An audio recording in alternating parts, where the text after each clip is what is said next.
हरवलेला मुलगा परत मिळावा यासाठी ज्या व्यक्तीकडे कुटुंबीय जात होतं त्या व्यक्तीनेच मुलाची हत्या केली असं समजल्यावर काय होईल? भिवंडीत एका कुटुंबावर असाच प्रसंग ओढवला आहे. यातील भयंकर बाब म्हणजे आरोपींनी त्या मुलाची हत्या करून दृश्यम चित्रपटात दाखवल्याप्रमाणे मृतदेह पुरून वरतून फरशी बसवली.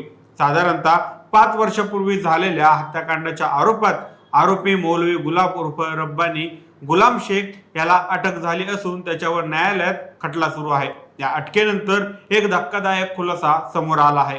भिवंडी शहर पोलिसांनी सर्व घटनाक्रम उघडून सांगितला आहे. आरोपी अल्पवयीन मुलासोबत अनैसर्गिक कृत्य अत्याचार करायचा. ही बाब दुसऱ्या एका अल्पवयीन मुलाला माहिती झाली होती आणि तो मौलवीकडून पैसे उकळू लागला होता. याला कंटाळून आरोपींनी ब्लॅकमेल करत असलेल्या मुलाची हत्या केल्याचा तपास समोर आल्याची माहिती पोलिसांनी सांगितली आहे. हाच घटनाक्रम सविस्तर जाणून घेऊया आजच्या या व्हिडिओच्या माध्यमातून. नमस्कार, मी सनी आणि तुम्ही पाहताय दैनिक राज्य लोकतंत्र. 20 नोव्हेंबर 2020 रोजी भिवंडीतील नवी बस्ती नेहरूनगर भागातील सलीम पीडित कल्पवयीन असल्यामुळे त्याचे नाव बदलले आहे.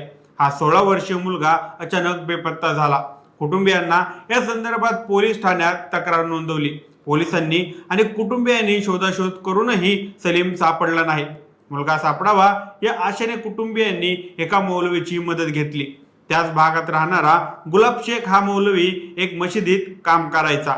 तसंच त्याचं छोटं दुकानही होतं. मुलगा लवकरच परत यावा यासाठी मी देखील प्रार्थना करतो असा दिलासा मौलवी कुटुंबियांना द्यायचा. तसंच ज्या ठिकाणी तो दुकान चालवतो त्याच ठिकाणी बाजूला असलेल्या गाड्यात त्यानं आपल्या मुलाला पुरला आहे असं वाटलंही नाही. आणि मुळात ज्याच्याकडे आपण आपल्या मुलाच्या शोधासाठी जाऊ त्याच्यावर कोण संशय घेणार? पण सत्य हेच होतं की त्याच्याकडून मदतीची अपेक्षा केली त्यानेच 16 वर्षीय मुलाचा बळी घेतला होता. आता पाहूया नेमकं काय घडलं होतं.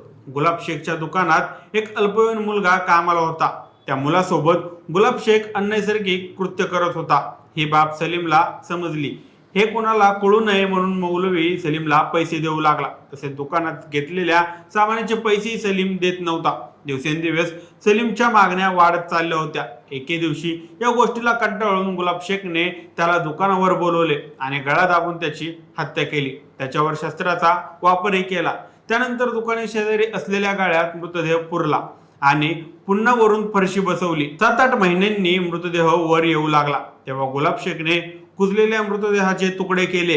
काही भाग फेकून दिला आणि काही भाग पुन्हा गाडला अशी माहिती पोलिसांनी दिली आहे. गुलाब शेख वर 2023 मध्ये एका अल्पवयीन मुलावर अत्याचार करण्याची तक्रार झाली. त्यावेळी सलीमच्या कुटुंबियांना वाटलं की या घटनेशी आणि सलीमच्या बेपत्ता होण्याशी काही संबंध असावा. त्यांच्या कानावरही काही गोष्टी येत होत्या. सलीमची हत्या गुलाबनेच केली आहे का असा कुटुंबियांना संशय बळावला आणि त्यांनी पोलिसांकडे धाव घेतली.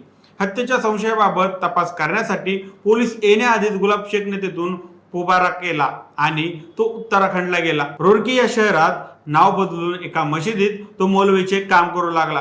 तिथे त्याचे एका माणसाची भांडणं झाली.